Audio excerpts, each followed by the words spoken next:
may be. When it's time to move to hospice, the general rule is that the diagnosis will likely take the person in 6 months or less. We've had folks on our service for 3 years. Yeah. What we find is that people actually do a whole lot better once they move to that level of care, because you aren't trying to haul someone out to the doctor every few weeks. You aren't trying to negotiate getting the medication or changing the medication or all of those other things. And the person can actually be in their own home or space and be comfortable, and they really live a better quality of life. Now, palliative care, you would maintain all of your medications, you would continue to see your doctor and monitor your congestive heart failure, whatever it is. This is an extra layer of ears and eyes, someone you can call in the middle of the night and say, what do we do? Mom's got this going on, developed a rash, just having that extra care. What happens then when you move to hospice is you continue to get all of the comfort medication. But for example, you might stop your cholesterol medication because it's really not going to do you any good at that point. So when you move to hospice, the interesting thing is it is all covered by Medicare. You don't pay a thing for it. So if you need a hospital bed, it's covered. If you need any kind of medical equipment, it's covered.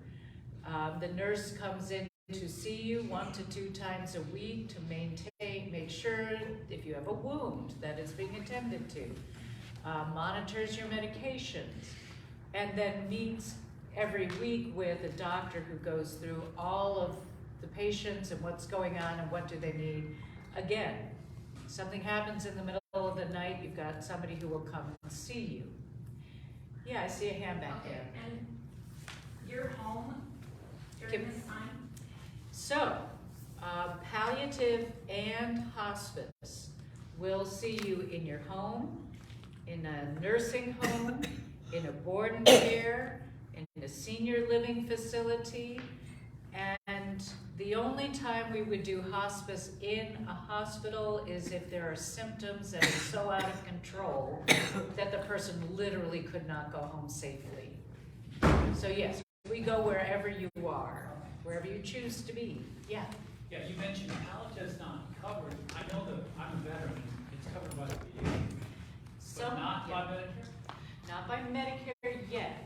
Now, there are different programs, like ours has one that, there's no cost to you. There is no cost to you. It's just, for example, you couldn't get a hospital bed on palliative care, that would be covered. Now, that may be different with the VA. But most of the palliative programs have limited amount of what they will cover in your home. Okay. Any other questions on the difference between hospice and palliative care? Okay.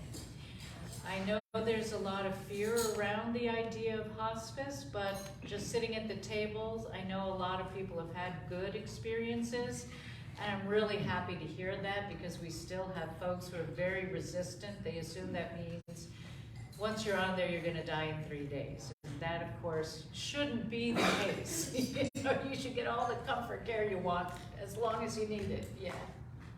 People get better under hospice care, so much so that San Diego's hospice care went bankrupt over that. So this is true. We have had people who have been on hospice and they got better, they got stronger, and we put them back to palliative, or we kicked them off altogether because it is paid for by the government every 3 months in the beginning, then every 2 months, you have to recertify someone and show a decline. If there's no decline, it's like, I'm sorry, you're too good, go away. Which is why I like the fact that we have palliative and hospice, because you can go back and forth and have the same team of people. What and hospice? Palliative and hospice. Yeah, they really do go hand in hand. Now, I will not flagrantly promote the agency I work for. I mean, it's obvious from materials and things I brought.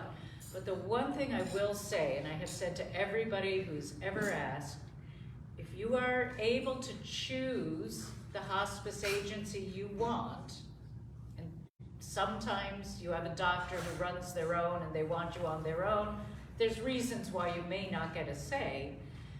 But if you're choosing, look into whether they are for-profit or not for-profit. Nobody ever thinks to ask that. So, not to throw them under the bus, but like Vitas is one of the best known ones around. But they are for-profit. They don't tell you that unless you really, really push them. So what's the difference? Okay, you're gonna get, the agency will get reimbursed through Medicare no matter what. So if this agency is for-profit, how do they make that profit? They put more patients on the same nurse. So they make more. A not-for-profit is not under the gun to do that. It is not universally true. There are wonderful for-profit agencies, but it tends to be that they're looking at the bottom line. So I always say look for a not-for-profit because you will tend to get better, less stressed out nurses and caregivers and more happier nurses, happier people. So that's all I'm going to say about that. Okay. Can we ask a question though? Yeah. regarding that? Where does Kaiser Permanente stand as far as profit, non-profit?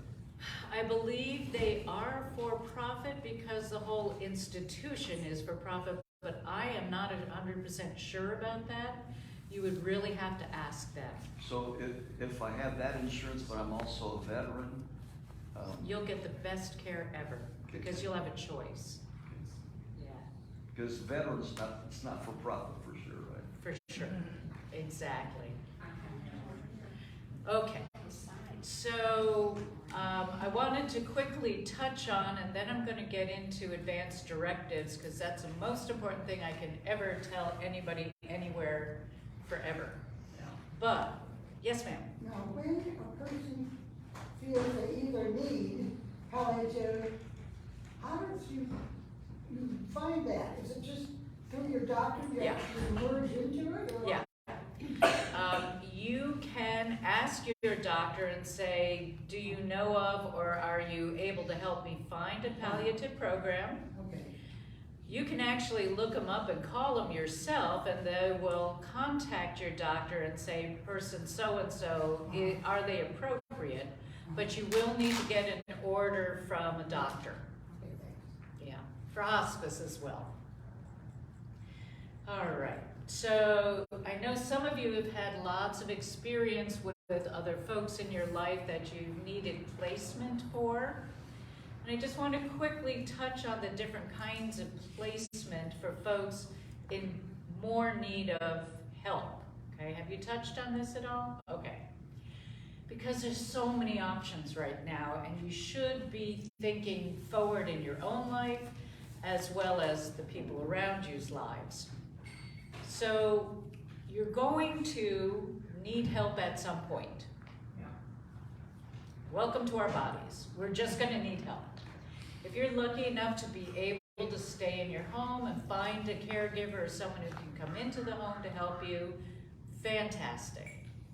For a lot of folks, that's more than they can really pull off. There's a lot these days in between that and the old-fashioned nursing home, like Capo, right up the street here.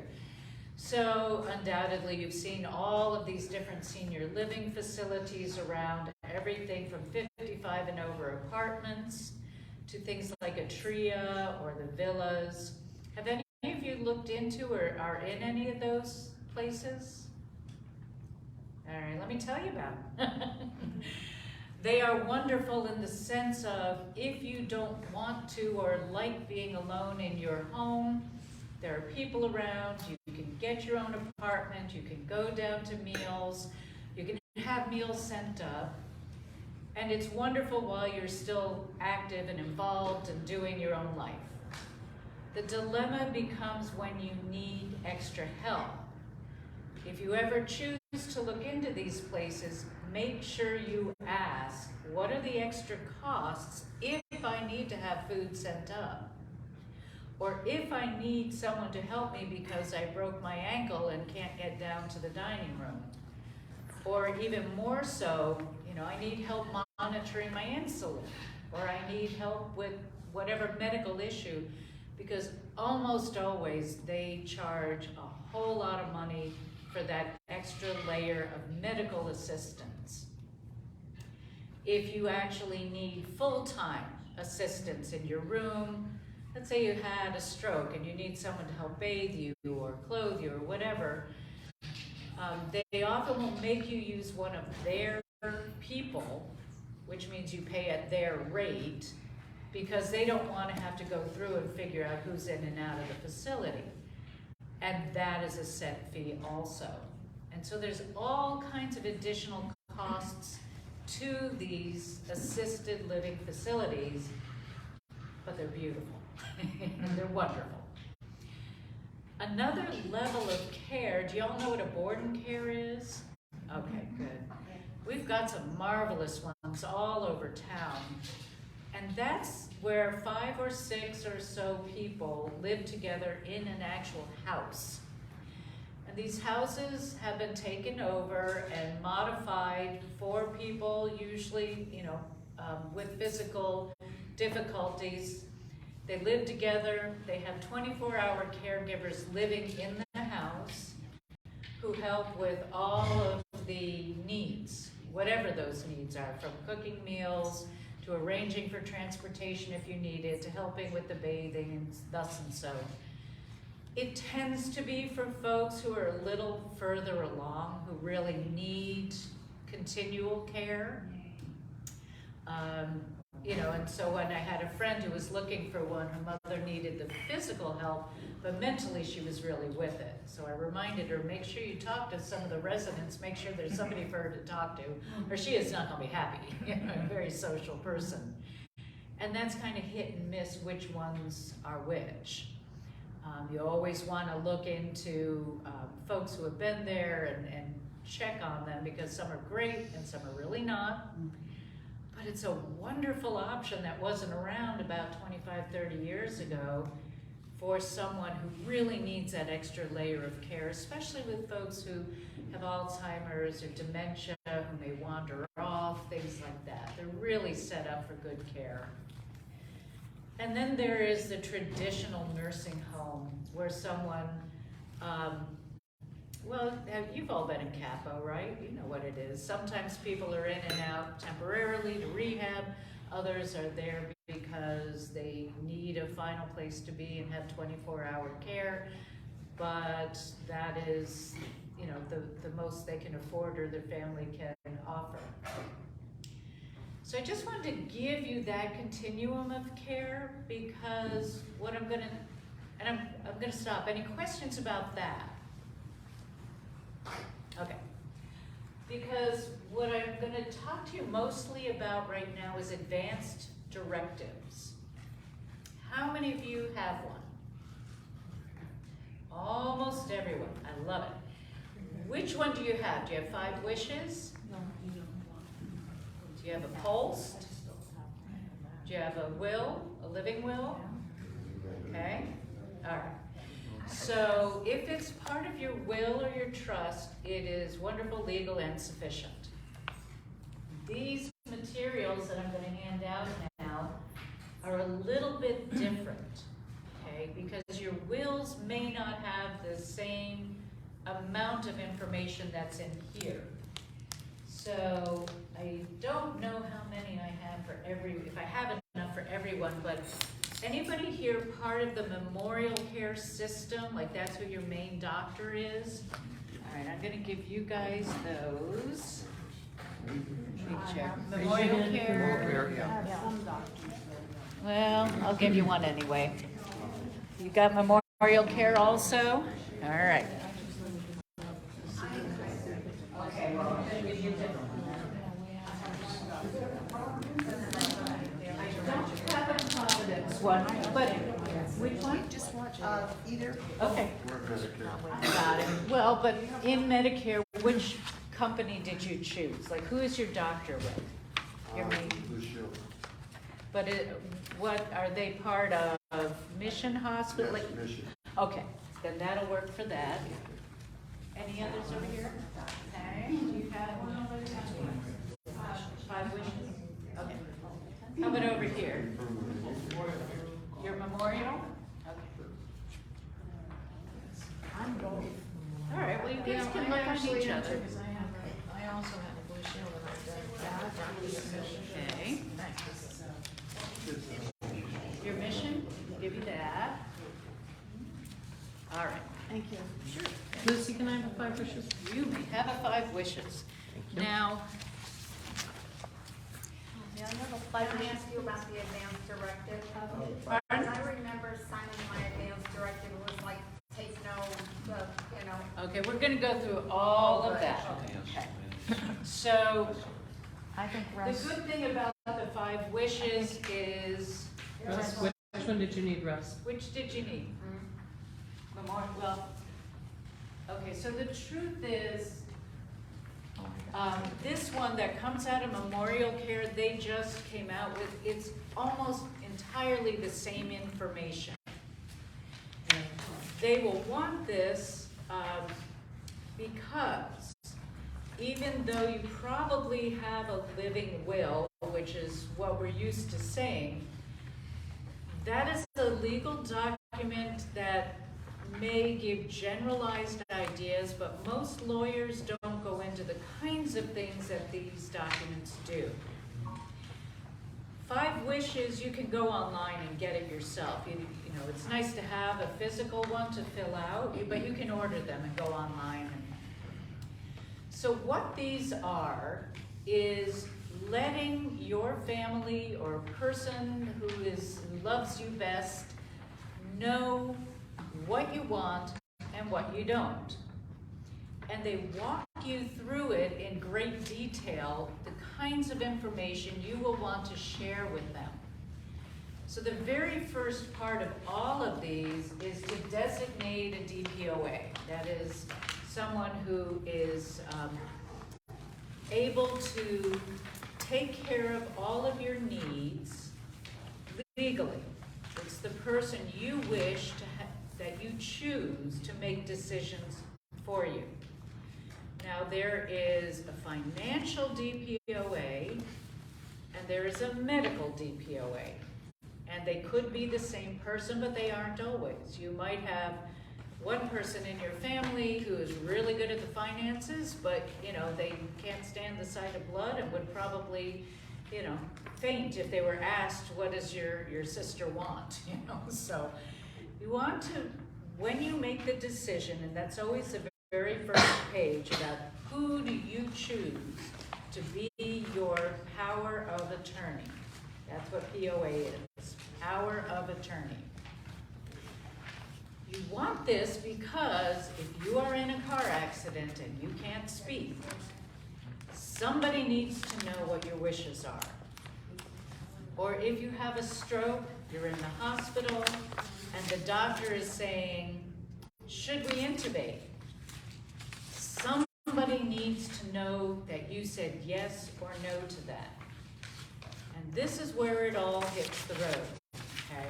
So your power of attorney should be someone who is aware of your way of doing things, okay? Who knows what you would want or not want because you feel comfortable enough explaining it to them, sharing it with them, and that they will carry it out. Because we often run into it with our hospice where, okay, son A was given power of attorney, but son A has never been around and never had the conversation with dad about what dad really wanted, but sister B, who's been woman next door does, but she doesn't get a say in it.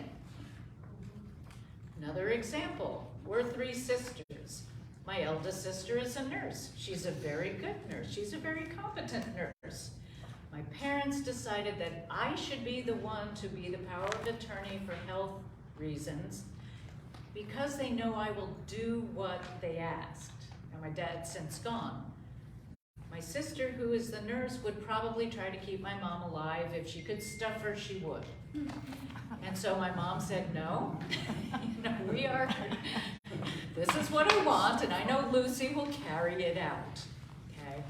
So when you designate that person, be really thoughtful about it, make sure that they are okay with it, and make sure they're accessible.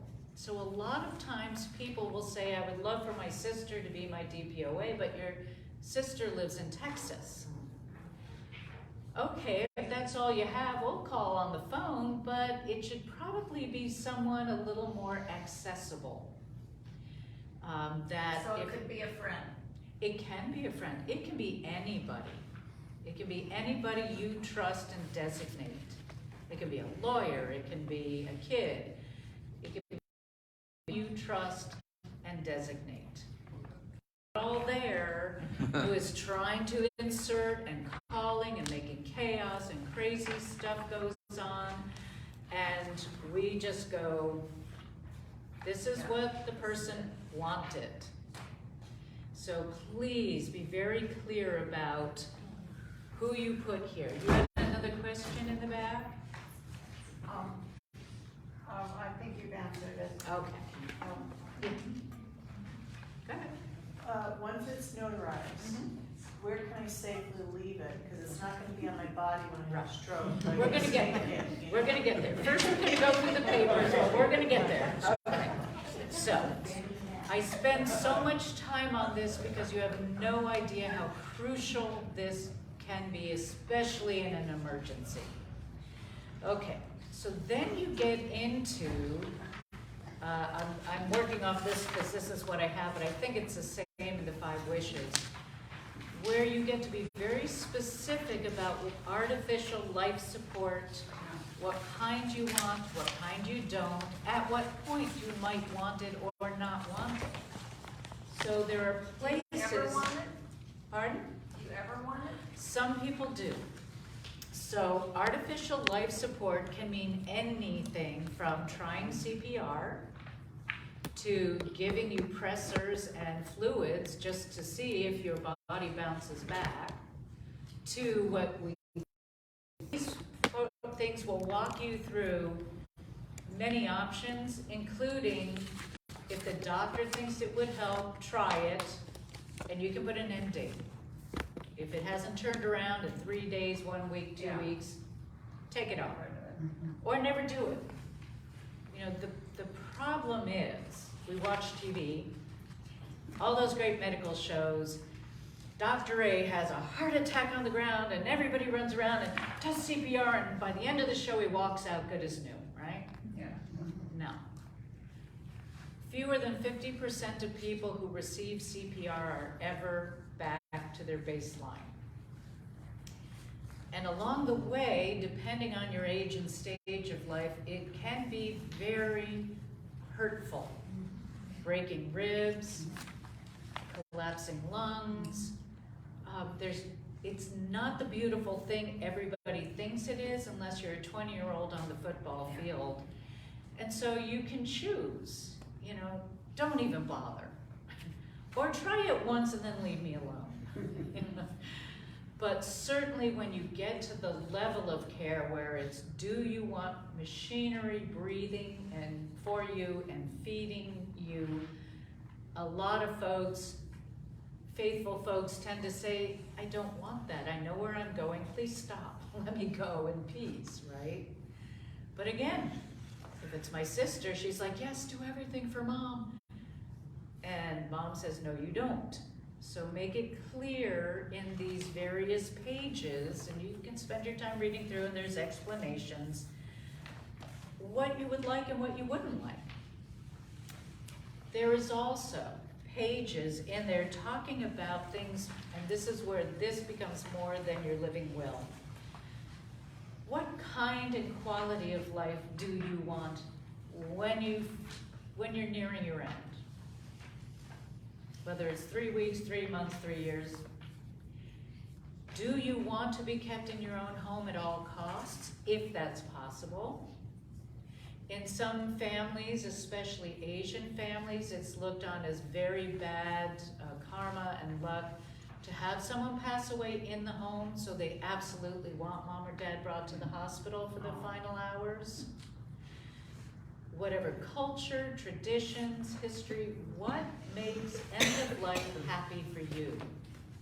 Do you want your dog nearby? Okay, I'm a golden retriever lover. We had one gentleman who was on very end of hospice life, had nobody in the world, was a golden retriever. And God bless the hospital, they made an exception and let us bring his golden retriever to his bedside before he passed away. Oh, that's great. If that's what matters to you, put it in there. Do you want music played? Do you want your family to see you? Do you not want the great-grandkids to see you? Do you want to be in your own bed? Do you want, do you want to be left alone? I mean, you get to put all of those kinds of things down, and this will walk you through it, okay? So, there's also an area where you get to write out your values. And this is the part you're going to use to make sure you have a chance to speak with your family members, your DPOA, where you get to explain to them, and this is the biggest gift you could ever give to someone, where you say, honey, here's what I want, here's what I don't want, and here's why. I've lived a great life, I got to do X, Y, and Z, I have ultimate faith in God, I know where I'm going, I know it'll be sad and lonely, but you gotta be okay with letting me go when the time's right. And have the conversation. Or, I don't believe there's another thing happening, this is it, this is all there is, don't ever put me on hospice, I'm gonna fight till the bitter end, and you're gonna make sure it happens. That's legitimate too. But unless you let someone know and have that conversation, how will they know to do it? Okay? So, at the very end, you've spent time, you've thought about it, you can change your mind, cross things out, print out a new one, do whatever. Then you have to get it either signed by 2 witnesses that are not the DPOA and not an immediate caretaker family member who has an interest in either keeping you alive or killing you off for your money. Okay? It's the best way to Just say think that about it. again. Your witnesses need to be not the DPOA, can't be, What does that and stand for? for your power of attorney, the Okay. person that you are designating to make these decisions. It cannot be your doctor or anybody involved in your health care. So if you have a caregiver coming into your home and helping you every day, not that person. They have a vested interest. And it cannot be immediate family.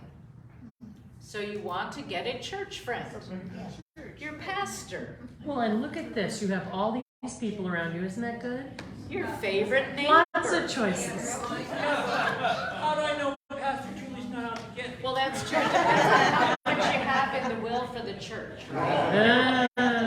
So, nobody with a vested interest, but you can go to a notary public, have it done there as well. That's always the safest. But it doesn't have to be, okay? Just 2 witnesses, not related to your health care. Once that has been done, you can make as many copies as you want. I would invite you to give a copy to your doctor, your primary care physician, or if you're working with a heart specialist or something like that, make sure they have a copy. If you are admitted to the hospital for any reason, you broke your finger, they will ask you, do you have one of these? And you will chirp up and say, why, yes, I do.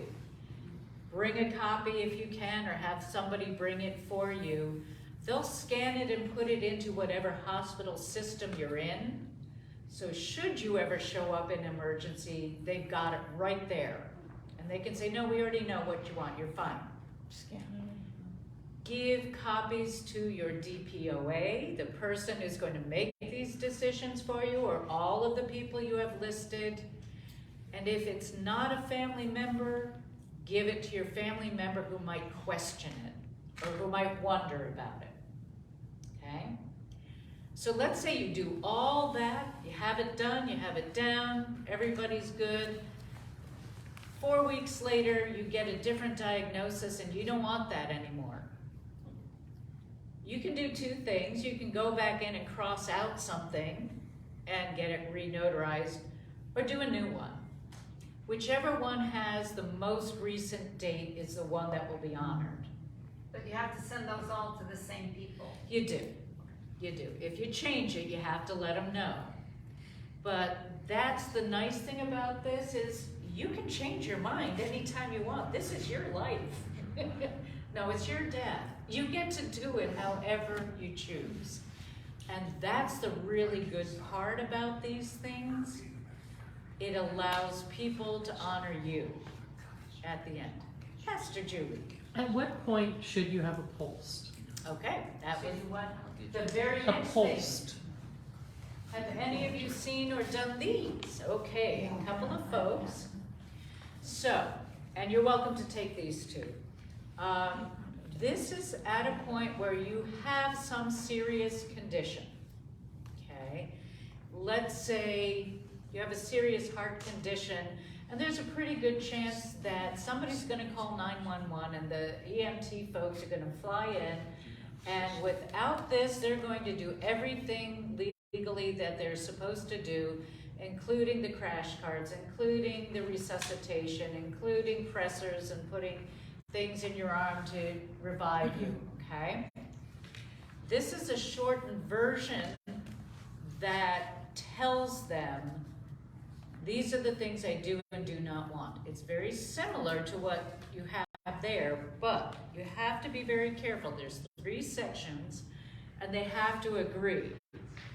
So if in section A you say, I want everything done, and in section B you say, don't use CPR, well, that doesn't agree. Yeah.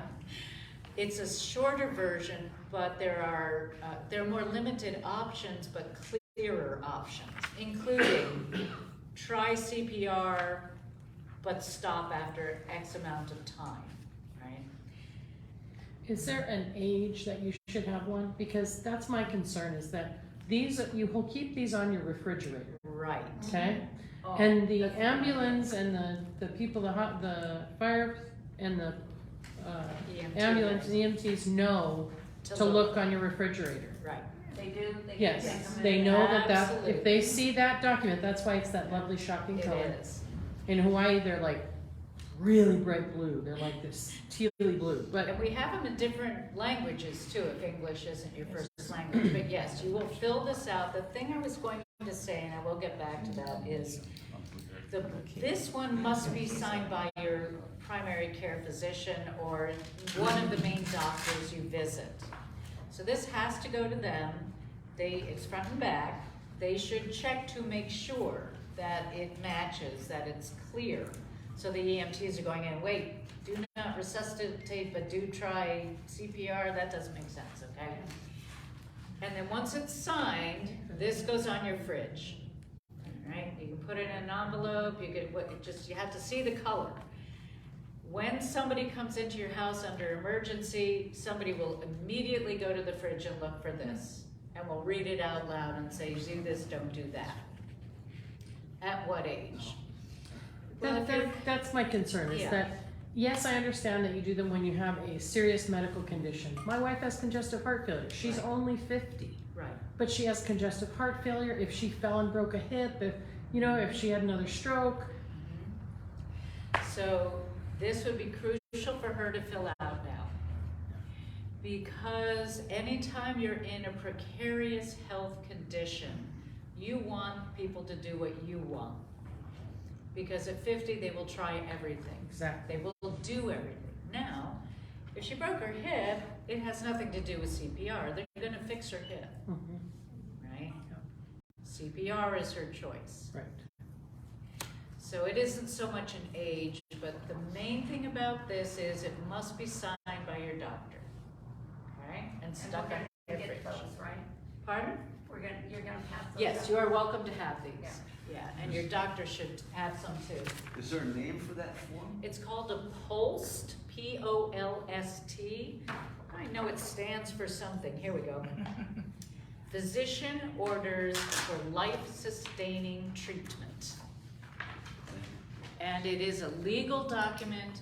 All the doctors have them, have to honor them, and it's basically a medical order. Okay? So, How picky are they? Like, I'm just realizing my primary that's on my post has Yeah. retired, and everybody in that practice would do this new person's practice automatic. right. So, It should be there anyway, but it is certainly worth updating it. And that was the last generalized thing I was going to say. Even if you have one of these forms, living wills, advanced directives, all of that, you should really be checking it every 5 years to make sure that the information is up to what you wanted. The person that you named second or third as your DPOA still lives in town, you know, all those kinds of things.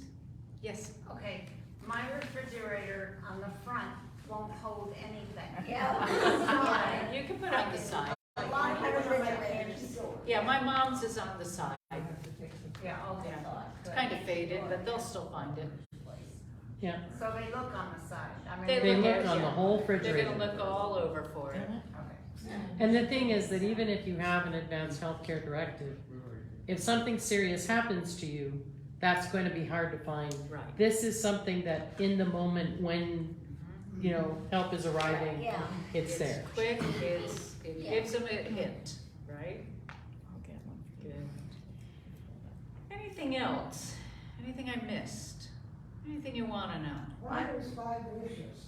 I noticed Linda there has 5 wishes. Yeah, there's 5 wishes. What are they? That is pretty much the same thing. It's a different variation of this. This is the one that This one's for Memorial Memorial. Care uses. Pardon? This is the one that if you're connected to Memorial Care, they like this one. It's brand new, it's on their website. But anybody will respect any of these. It doesn't matter which one you use. Okay, so where do we put this? In your little Okay. packet I gave you. You mean after you fill it out? Remember your packet I gave you, the clear one, the plastic one? All that goes together. But you mean after? Yep. Do you mean after you fill it out? Do you mean once you filled it out and had it notarized? Is that what you're asking? Where does it go after that? Comes in here, I guess. Well, you make copies for your doctor, your power of attorney, and I would share it with family and friends so they all know what you want. Mine is stuck with my will, you know, the original. Let me say the will. Yeah, so my kids know where to go looking for it. There's no money, but here's the $5. You get the dog.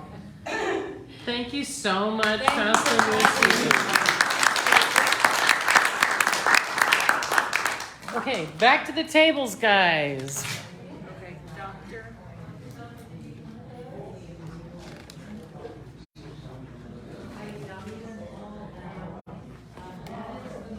Back to the tables, and we're going to start the funeral planning portion.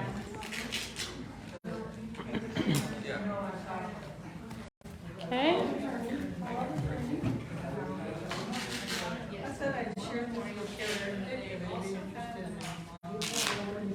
So today we're on page 4, I think it's called. Page 4, because page 1 was the cover page.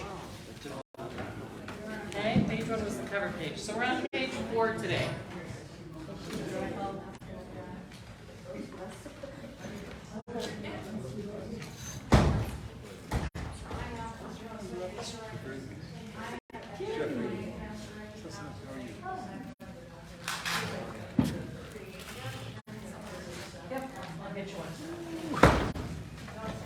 So everybody settle back in for a little bit more. And Pastor Lucy, if you could stay, because there may be more questions. What did I do with it? No. I don't really have enough materials, but I like to grab.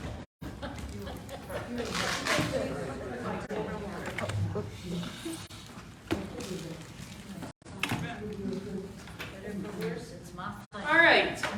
So we've been talking about what you need to do for funeral planning. Now, this is our third week. And each week I read a psalm to you. And these are all psalms that are sometimes used for funerals. So tonight's psalm is Psalm 121. I look to the mountains, does my strength come from the mountains? No, my strength comes from God, who made heaven and earth and mountains. He won't let you stumble. Your guardian God won't fall asleep. Not on your life. Israel's guardian will never doze or sleep.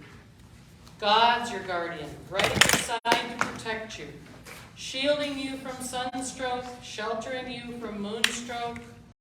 God guards you from every evil. He guards your very life.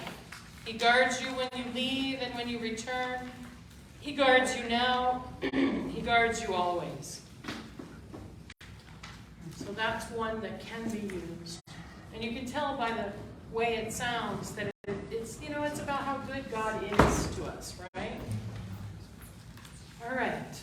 And now we're on page 4. And Pastor Lucy, I brought you a packet so you know what we're looking at. Okay.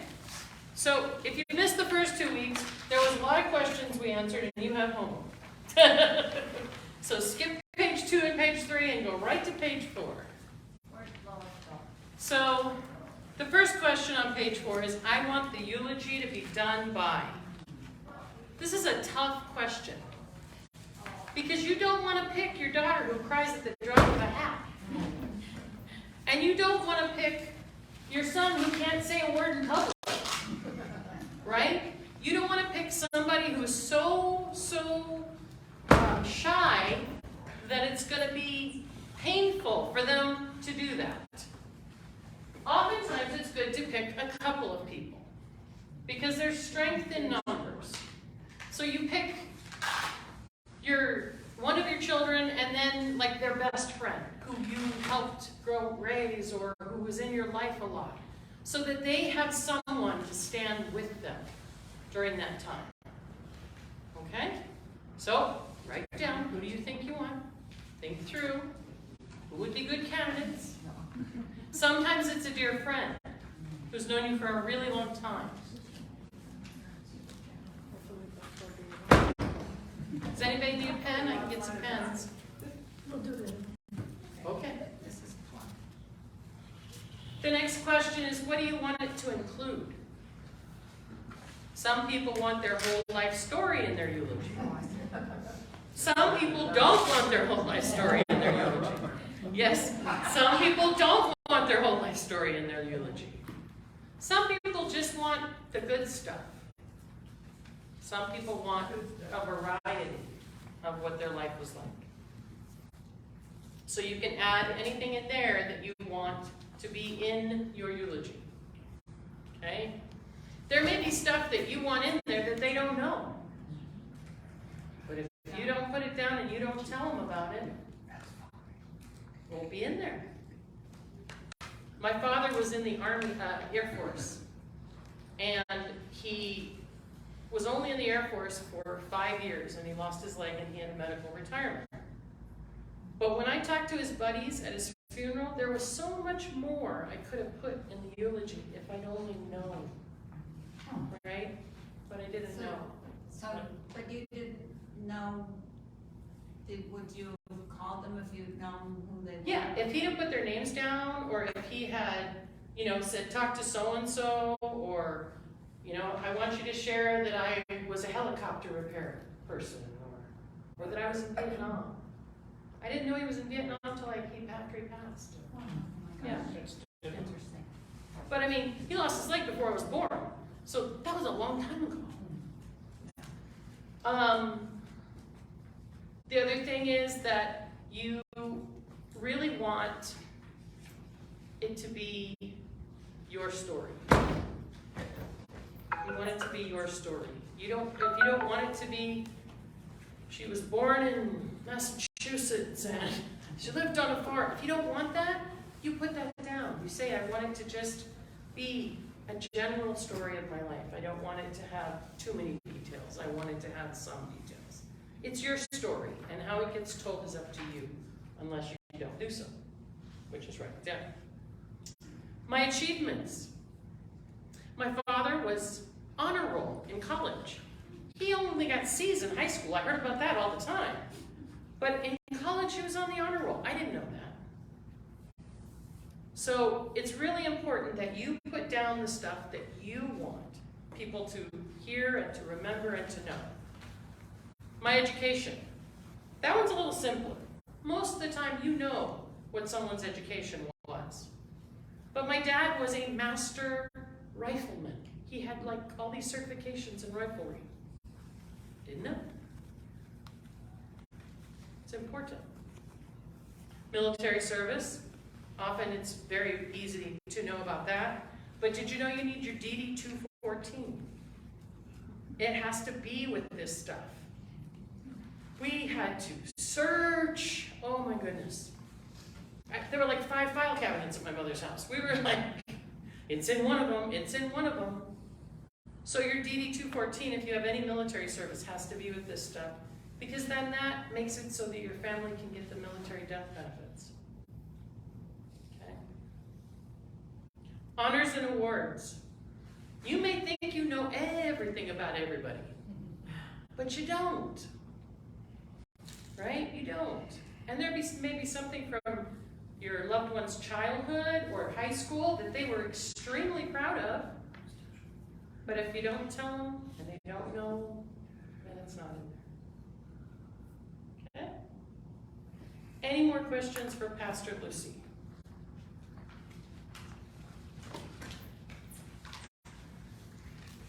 Or questions for what we just talked about? Or if you did your homework and you have questions about the other 2 pages, you could ask about that too. When you found that DD 214, were you surprised at what was listed on it? Yeah. It was a really interesting document to look at. Very interesting. It had all those awards on it. Mm-hmm. Yep. Yes, Emily?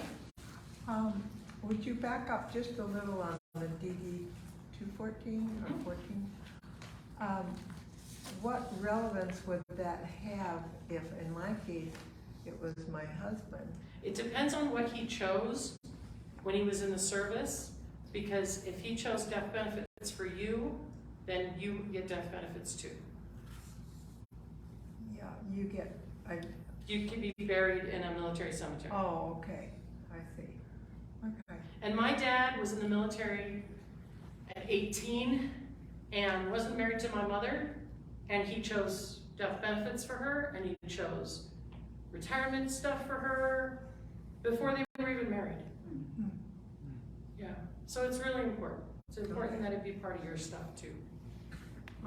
My friend just lost her husband, and he was buried, he's buried in Arlington Cemetery, and she's going, they've arranged for a plot for her next to his. So. Yep, that's why that paper is so very important. Yes? I was just going to say, there's some people here for the first time tonight. Could we mention MedCure? So Yes. On the first night, when we were talking about whether you want to be cremated or whether you want to be buried, one of the things that came up is that we talked about donating your body to science, right? Yeah.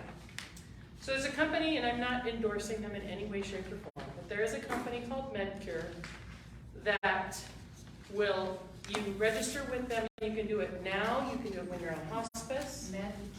MedCure, M-E-D, here, I have it written down. Here if you want. Yeah, if you want here. It's called MedCure. And they will pick up your body and it will be taken to a facility where doctors who are in training will do operations on your body. And then when they're finished, they will cremate your body and send it back to your family. And it says on their website that it can take up to 12 weeks. But the person who told us about it said that theirs only took like 4 to 6. It was fast. And it's free. And it's free. And it doesn't cost anything. I believe UCI has a willed body program as well. I think it's almost the exact same thing. And so particular research or things that they're doing, like I know they had one specifically dealing with Alzheimer's research. And so folks who are dealing with a particular disease may choose to donate for research as well. And if you wanted to donate body organs, they'll still take your body, even if you did that. Yeah, even if they have taken organs from you. Our body, as we get older, I'm thinking that our organs, they probably don't want anymore. Is that true? You'd be surprised. You would be surprised. We speech therapists dissect bodies as well, and it was good to have lots of different agents to see like what happens to the hearing, what happens to the tongue, you know, that kind of But I'm thinking stuff. about the donation of organs. Oftentimes bones. So there's Did you not know an they donate bones? To, You can donate your and bones. it's used In your body. for somebody else. Yep, not for anybody else necessarily, but for research. No, purposes. but I'm not talking about research, I'm talking about donor, you know. They, when As we it, get older, nobody's gonna want our heart. Not or- necessarily. You'd be amazed, like for Not skin necessarily. grafts, Yep. things like that, you know, different. there are yeah, not different necessarily. When you get to that point, as a chaplain, we were counseled that you always encourage it if the patient has gotten to that point, and that the doctors will decide if there's stuff that's good to use. But it's funny because even like your eyeballs and, you know, there's stuff, skin. So it's not all worn Well, out. I'm just thinking, yeah. You know, muscles, yeah. Yeah. You know, I'm surprised that it is my understanding that if you donate your body like this, it might be months or years before the remains are sent back to the family. In which case, there's never a funeral, there's never a closure. Yes and no. Because if you have ashes, right? We do funerals with ashes all the time. No, I mean, All sometimes, that's up there's an urn. but sometimes the ashes, nothing comes back for years. I've heard that it's a very haphazard. Well, when I looked on Medicure's website, they said the max would be 12 weeks. What? 12 weeks would be the max. I'd like some proof. So that's like 4 months. What do they do? Read the reviews. Oh, yeah? Read the Were they not so reviews. great? I don't know. Oh, you just, as a consumer, read the reviews. Millennials are so good about taking the time to review stuff, you know? Yeah, it's an option if you have nothing set up, right? If you were gonna get cremated anyway, and you have nothing set up, it's an option. And it's an option, we have, my son is in a group home. He's 31 and he's in a group home, and he will be in that group home the rest of his life. He has nothing set up. But he loves the idea of this. Oh yeah, they're gonna use my body for science? Ooh, I like it.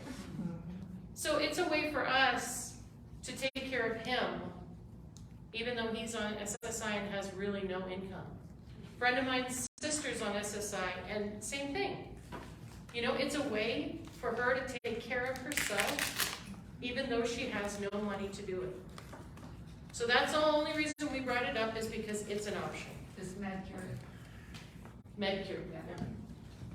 Oh, That for sounds me, excellent. I mean, you know, The person who told us about it, they had used it Right. and were very pleased with it. Yeah, they'd used it for his mother, I think. Yeah. The other option we talked about was Omega and Neptune. That you can set it up with Omega or Neptune if you want to be cremated and scattered at sea. I did hear some negative about that they plan a whole bunch of people at the same time. So you're out there with lots and lots of ashes. It depends. Yeah. Omega, I don't think they set up the scattering at sea themselves. but literally any boat can go out and scatter once you've gotten them out. And legally, you're supposed to be 2 miles out. 2 miles, yeah. Legally. But if you have a friend with a boat, anybody can scatter at sea. Yeah, that's it.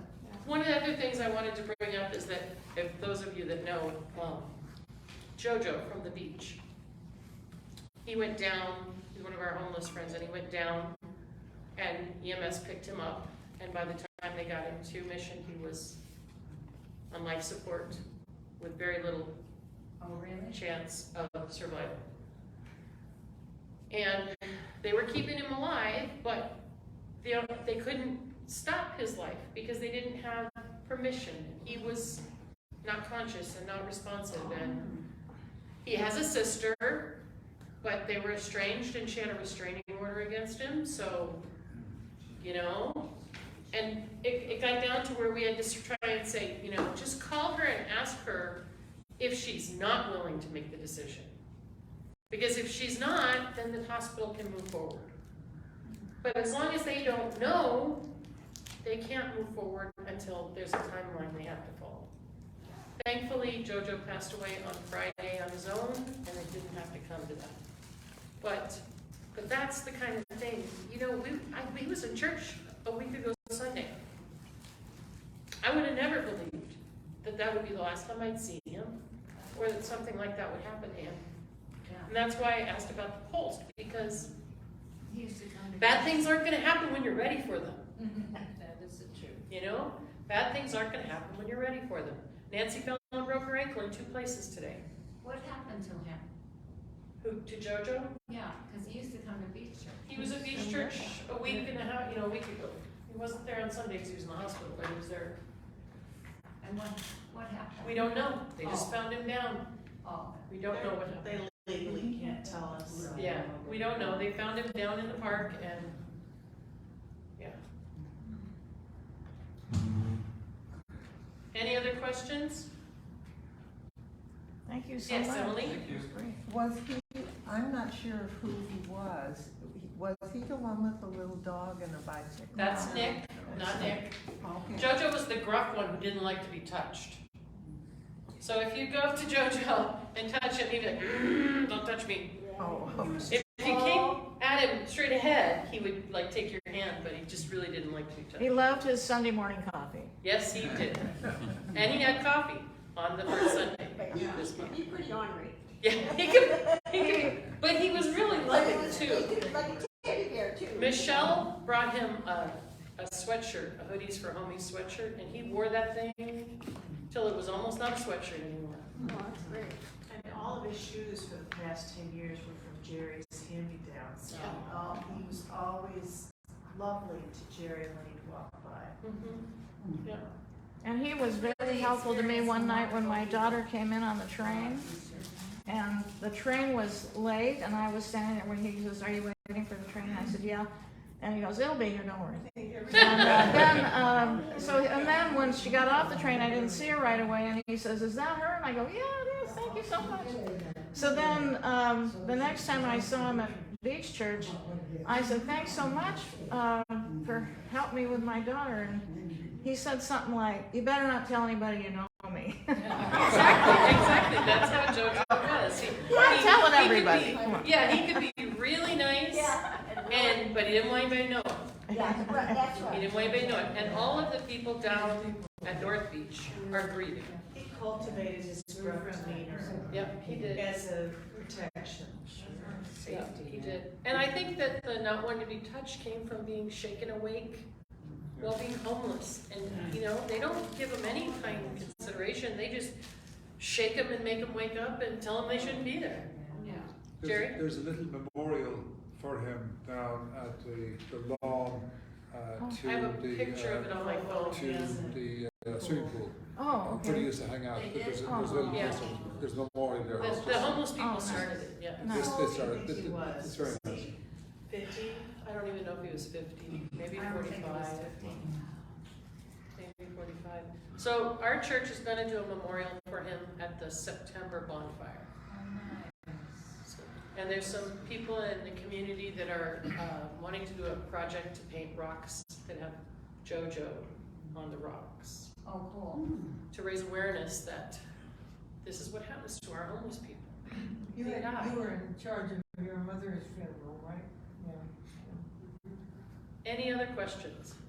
I Yes. just want to reinforce that, I'm surprised there's so many veterans here because there's only 1% of us, but what you were saying, make sure if you have anybody in your family that was in the military, get the DD 214. Anybody that was in the military, get that form. You can Xerox it as many times as you want. Mm-hmm. And then go online and look up, there's so many benefits there. Yep, there's so Even many. if it's like your father? For a military. Yeah, I mean, Yeah. yeah, even if you've already buried your father, Yep, Really? yep, you can still apply for the Okay, what's that military for? benefits. yep, yep. You can Yeah, get and that, reimbursed. they for don't your advertise it. burial. It's really important. It's called a DD 214. Do you get military benefits from your parents? Yeah. Even when you're 75? Yeah, certain ones, yeah. Thank you, everyone. I don't want to keep you. I try to keep everything on time. Join us next week. They guarantee the food's going to be wonderful. And next week, we will have Attorney Jill Elliott, who will be talking about the difference between trusts and wills. And there's always information to learn. I can find out if the one I did on Zoom is good. What is this? My power pack. Oh,